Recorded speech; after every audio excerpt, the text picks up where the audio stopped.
आज मैं आपको दो नबियों की मुलाकात की एक ऐसी स्टोरी सुनाऊंगा जिसको अल्लाह सुब्हानहू व तआला कुरान में मेंशन करता है। ये स्टोरी है मूसा अलैहिस्सलाम की, जो अल्लाह के बहुत ही अजीज थे, और खिज़र अलैहिस्सलाम जिनको अल्लाह सुब्हानहू व तआला ने एक इल्म सिखाया था। तो मूसा अलैहिस्सलाम अपने साथी के साथ एक सफर पर निकलते हैं और उसकी डेस्टिनेशन पे पहुंचने के बाद वो खिज़र अलैहिस्सलाम से मिलते हैं। अल्लाह कुरान में फरमाता है कि हमने खिज़र को एक ऐसा उलूम, एक ऐसा इल्म सिखाया था जिससे वो फ्यूचर का, आगे आने वाली चीजों का एक अंदाजा लगा सकते थे। और यही वो अजीम इल्म है जो अल्लाह ने खिज़र अलैहिस्सलाम को सिखाया था। और इसी इल्म को सीखने के लिए मूसा अलैहिस्सलाम खिज़र अलैहिस्सलाम से कहते हैं कि मैं तुम्हारे साथ चलूंगा तो सफर पर, मगर एक ही कंडीशन पे कि ये जो इल्म है तुम इस इल्म को मुझे भी सिखाओ। और इस पर खिज़र अलैहिस्सलाम उनको जवाब देते हैं कि तुम मेरे साथ कभी भी सब्र नहीं कर पाओगे, और तुम किसी चीज पर सब्र क्यों करोगे जबकि तुम्हें उसके बारे में पता ही ना हो। मूसा अलैहिस्सलाम उनको जवाब देते हैं कि अगर अल्लाह ने चाहा तो आप मुझे साबिरों में पाइएगा, सब्र करने वालों में पाइएगा, और मैं किसी भी तरह से आपकी नाफरमानी नहीं करूंगा। तो खिज़र अलैहिस्सलाम मूसा अलैहिस्सलाम को जवाब देते हैं कि ठीक है, मगर तुम किसी भी चीज के बारे में मुझसे सवाल नहीं करोगे, ना कुछ पूछोगे, जब तक कोई चीज मैं तुम्हें खुद से ना बता दूं। और ये कहते ही वो अपने सफर पर निकलते हैं। उनका सबसे पहला सफर होता है कश्ती पर, एक जहाज पर। मगर खिज़र अलैहिस्सलाम उस कश्ती को या उस जहाज को फाड़ देते हैं या उसको डैमेज, नुकसान पहुंचा देते हैं। और इसके बाद मूसा अलैहिस्सलाम उनसे ये कहते हैं कि क्या तुम कश्ती के सवारों को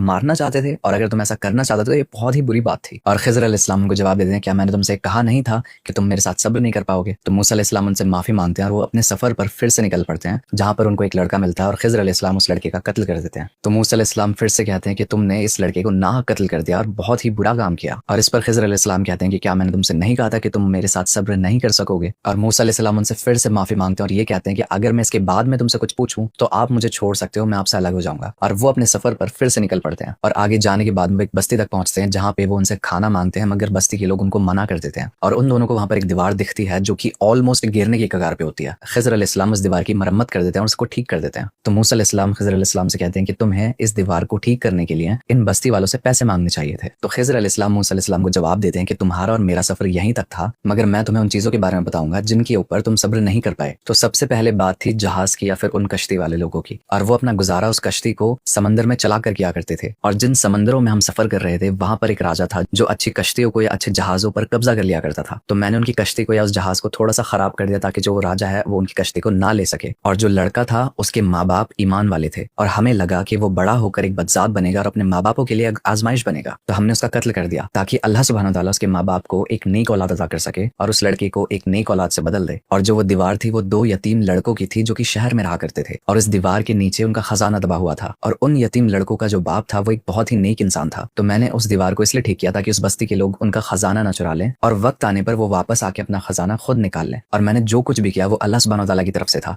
मैंने अपनी मर्जी से कुछ भी नहीं किया।